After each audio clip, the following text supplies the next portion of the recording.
مسجد بنا لیں یا دوسری جگہ خرید لیں. اگر چندہ دینے والوں کی طرف سے اجازت ہو جاتی ہے تو پھر اس صورت میں اس جگہ کو بھی بیچا جا سکتا ہے. ٹھیک ہے. لیکن یہ یاد رہے کہ اس صورت میں ہے کہ ابھی اس کو مسجد کیا نہیں تھا، اور اگر اس جگہ کو مسجد کر دیا گیا تو پھر چندہ دینے والے بھی اگر اجازت دیں تو اس کو نہ تبدیل کیا جا سکتا ہے نہ بیچا جا سکتا ہے. اچھا، یہاں پر میں جیسے ایک احتیاطی پہلو کے حوالے سے آپ سے پوچھوں گا. جیسے لوگ منت مانتے ہیں تو اس کے اندر بھی بعض اوقات یہ بول دیتے ہیں کہ اب میں جب تک زندہ ہوں نفل پڑھوں گا یا جو، لیکن بعد میں جب علم آتا ہے یا کوئی رہنمائی کرتا ہے تو آدمی پھر کہتا ہے یہ کیا ہو گیا. تو اسی طرح مسجد کی جو نیت ہے، مثال کے طور پہ ہمارا 1000 گز کا بنگلہ ہے، پلاٹ ہے، کچھ بھی ہے، تو وہاں کیا ہم احتیاط کریں گے؟ اسی طرح سے مارکیٹوں میں ہوتا ہے، بعض اوقات جو مارکیٹ کا مالک ہوتا ہے وہ لوگوں کے لیے جائے نماز بنا دیتا ہے کہ بھی لوگ یہاں نماز پڑھیں، لیکن جب وہ تبدیلی کرتا ہے تو لوگ اس پہ باتیں بناتے ہیں یار یہ تو مسجد تھی، اس نے مسجد بیچ دی. تو کیا یہاں پر یہ ہے کہ ہم احتیاط والے جملے ادا کریں کہ بھئی ابھی مسجد نہیں ہے، صرف نماز پڑھنے کی اجازت ہے، یا کچھ اس طرح کا؟ کہ بعض اوقات اس میں مسائل تو ہوتے ہیں. دیکھیے، اس میں کسی کو نماز پڑھنے کے لیے اپنی جگہ پر اجازت دے دینا اس سے مسجد نہیں ہو جاتی ہے جب تک کہ مالک اس کو مسجد کر نہ دے. ٹھیک ہے. تو مارکیٹس میں یا کسی شخص نے بھی یہ بولا کہ آپ میری اس جگہ پر نماز ادا کریں اور اس نے باقاعدہ مسجد اس کو نہیں کیا ہے، تو اس صورت میں یہ نہیں کہا جائے گا کہ اس نے مسجد کر دی تھی. اور جو اس طرح کی جگہیں ہوتی ہیں وہ عام طور پر جائے نماز سے مشہور ہوتی ہیں. جیسے مارکیٹ میں کسی نے اپنی دکان دے دی ہے، اب یہ نہیں کہیں گے کہ اس نے مسجد کر دیا ہے. ہاں، اس سے پوچھا جائے گا اگر وہ جب یہ واضح کہہ رہا ہے کہ میں نے مسجد نہیں کی ہے اور مالک بھی وہی ہے، کرنے کا اختیار بھی اسی کو تھا، اس نے نہیں کی ہے تو وہ نہیں ہوئی ہے. لیکن اگر اس نے کر دی ہے، لوگوں کو یہ بولا کہ میں نے اس کو وقف کر دیا، میں نے اس کو مسجد کر دیا اور لوگوں کو نماز پڑھنے کی اجازت دے دی، تو اس صورت میں رجوع نہیں ہو سکتا، مسجد ہو جائے گی. لیکن بعض صورتیں ایسی ہوتی ہیں کہ جن میں یہ بھی دیکھا جاتا ہے کہ اس نے جو اس کی جمی صورتیں ہیں قبضے کی وہ بھی دے دی ہیں یا نہیں ہیں. اب جیسے فقہ نے یہ فرمایا کہ اگر کسی نے اپنے گھر میں نماز پڑھنے کی اجازت دے دی تو وہ مسجد نہیں ہو جائے گی. لیکن گھر کا دروازہ الگ سے کر دیا، اپنا دروازہ بالکل جدا کر دیا، اس جگہ کو بالکل الگ کر دیا اور لوگوں کو ایکسیس دے دیا، اب لوگوں کو نماز پڑھنے کی اجازت دے دی، تو اس صورت میں مسجد ہو جائے گی. تو بہرحال ہم ہر جگہ کو یوں نہیں بولیں گے کہ یہ مسجد ہو چکی تھی. اصل دار و مدار تو وقف کرنے والے شخص کے اوپر ہے کہ جس کی یہ جگہ ہے اس نے اس کو مسجد کے لیے وقف کیا ہے یا نہیں کیا. ماشاءاللہ، بہت تفصیلی جواب مل گیا اس حوالے سے، اور مزید اس میں احتیاطیں بھی کرنی چاہیے. جی، اگلی کال لیں گے. میں یہ سوال کرنا چاہ رہا ہوں کہ اگر نماز کے آگے کوئی گزر جاتا ہے تو نماز پڑھنے والے میں کوئی فرق آئے گا نماز میں یا نہیں آئے گا؟ جی نوید بھائی، کیا ارشاد فرمائیں گے؟ نمازی کے آگے سے گزرا جاتا ہے تو اس نماز پر کوئی اثر پڑتا ہے؟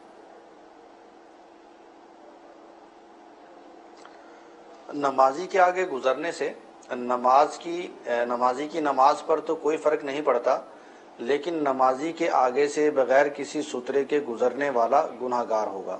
ٹھیک ہے. تو جو بھی آگے سے گزرنا چاہتا ہے اس پر لازم ہے کہ وہ سترہ اس کے نمازی کے آگے کچھ ہو اور سترے کے آگے سے ماورا سے گزرے. اور جو نمازی ہے اس کو بھی اس چیز کا خیال کرنا چاہیے کہ جس جگہ پر وہ نماز پڑھ رہا ہے اگر وہاں پر اندیشہ ہے کہ لوگ یہاں سے گزریں گے اور گزرنے کی صورت میں گناہ گار ہو سکتے ہیں تو اسے بھی چاہیے کہ اپنے آگے سترہ رکھے اور پھر نماز پڑھنا شروع کرے. سترے کے حوالے سے ارشاد فرمائے، لوگ آگے ٹوپی رکھ دیتے ہیں، رومال رکھ دیتے ہیں، اپنے پاس وہ بیگ ہوتا ہے تو بیگ رکھ دیتے ہیں، تو سترہ ہوتا کیا ہے؟ ٹوپی، رومال، بیگ وغیرہ تو سترہ نہیں بنے گا. سترہ یہ ہے کہ کوئی بھی ایسی چیز کے جو چنگلیاں یعنی چھوٹی انگلی کے برابر موٹی ہو، یعنی چھوٹی انگلی کے برابر یہ موٹی ہو اور ایک ہاتھ لمبی ہو. ایک ہاتھ سے مراد جو ہے شرعی گز ہے جو کہ 18 انچ کا ہوتا ہے. صحیح. تو اس کی جو لمبائی ہے کم از کم جو ہے 18 انچ ہو اور اس کی موٹائی ایک چھوٹی انگلی کے برابر ہو. یہ چیز نمازی کے سامنے ہو، چاہے وہ لوہے کا پائپ ہو، چاہے وہ پلر ہو، چاہے وہ دیوار ہو یا کوئی چھڑی گاڑ دی گئی ہو، تو جو بھی چیز نمازی کے سامنے ہو تو وہ چیز سترہ بن جائے گی. اگر اسے کم مقدار کی ہے تو وہ سترہ نہیں بنے گی. صحیح. اچھا، اس کا